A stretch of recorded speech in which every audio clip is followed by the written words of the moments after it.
బతుకమ్మ పండుగ అనగానే అనేక రంగురంగుల పూలతో ఆడవాళ్ళు ఎంతో అందంగా అలంకరించి బతుకమ్మను తయారు చేస్తారండి. ఆ బతుకమ్మను తయారు చేసి చక్కగా బతుకమ్మని ఆడతారు.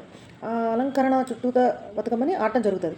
అలా ఎన్ని రకాల పూలని వాడతారు అనేది చూద్దాం. కానీ ఆ పూలన్నిటికీ కూడా అండి మెడిసినల్ వాల్యూస్ ఉన్నాయి. చర్మ, కీళ్ళ వ్యాధులు, షుగరు, లంగ్, గొంతు ప్రాబ్లమ్స్ అన్నీ కూడా తగ్గిపోయే విశేషమైన మెడిసినల్ వాల్యూస్ ఉన్నాయి. పసిటి రంగు పూలు తంగేడు పూలండి. తంగేడు పూలు బతుకమ్మకి ముఖ్యంగా వాడతారు. కేసియా అరిక్యులేటా దాని సైంటిఫిక్ నేమ్. ఓకే. అలాగే రాఖీ పుష్పం, రాఖీ పుష్పాన్ని పాసిఫ్లోరేసి అని చెప్పి అంటారు. అలాగే మందార పూలు, హైబిస్కస్. స్వచ్ఛతకు గుర్తు తామర పువ్వు. తామర పువ్వులు కూడా ఈ బతుకమ్మని పెట్టడానికి వాడతారండి. నెలంబో నూసిఫెరా దాని సైంటిఫిక్ నేమ్. అలాగే బీర పువ్వు, లూఫా దాని సైంటిఫిక్ నేమ్. రుద్రాక్ష పువ్వు, రుద్రాక్ష పువ్వులు కూడా బతుకమ్మని అరేంజ్ చేయడానికి వాడతారండి. ఎలియోకార్పస్ జెనిట్రస్, కేక్ జెల్లీస్ అని కూడా అంటారు. అలాగే సీతా జడపూలు అండి. సీత జడపూలు కూడా దీనికి వాడతారు. సిలోసియా ఆరిగేటియా అమరాంతస్ దాని పూర్తి పేరండి.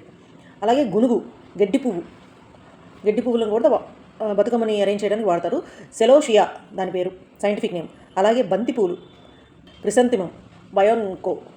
అలాగే గుమ్మడి పువ్వులు, కుకుంబి టాపిపో. కట్ల పువ్వు, కట్ల పువ్వుని కూడా వాడతారండి. జకుమోంటియా నెటాంతోన్.